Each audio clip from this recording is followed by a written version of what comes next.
gelse benim üz yüze geldiğim gece, bizim bu sevgi nağlımız başladı gizlim belece. Sonra heyecanlı ellerim değdi senin ellerine, elini bıraktım bilerek sığal çekim tellerine.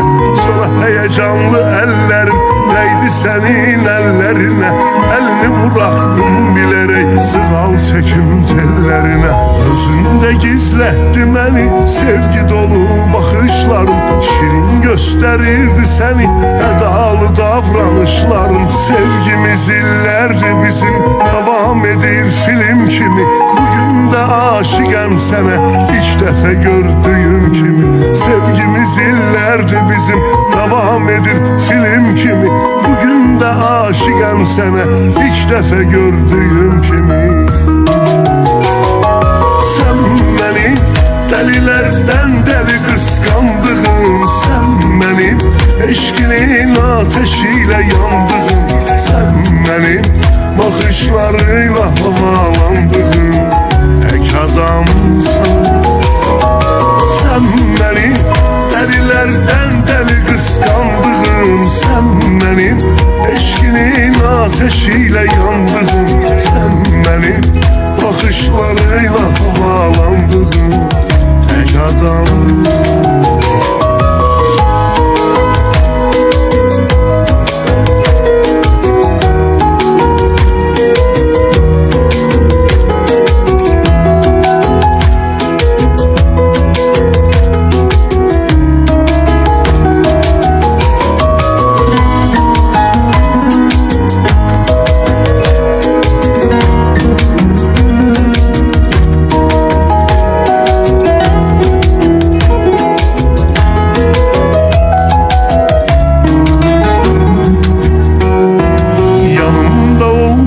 Zaman hayalların konak gelir, hayalların yakınlaşır, mesafeler uzak gelir. Yok olmağın ecel kimi, yaşarken öldürür beni.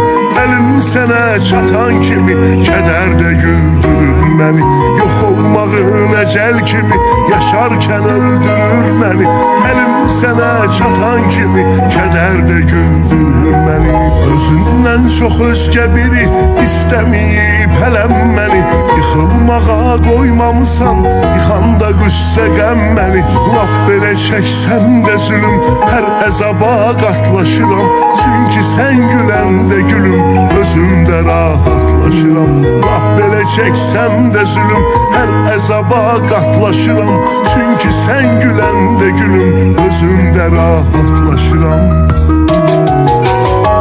Sen beni delilerden deli kıskandığın, sen benim eşkinin ateşiyle yandığın, sen benim bakışlarıyla havalandığın tek adamsın.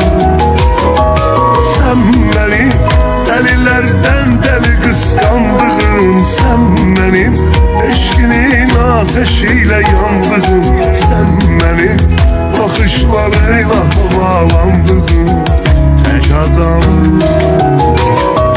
Sen beni delilerden deli kıskandığın, sen benim eşkinin ateşiyle yandığın, sen benim bakışlarıyla havalandığın tek adamsın. Sen beni delilerden deli kıskandığın, sen benim eşkinin ateşiyle yandığın, sen benim bakışlarıyla havalandığın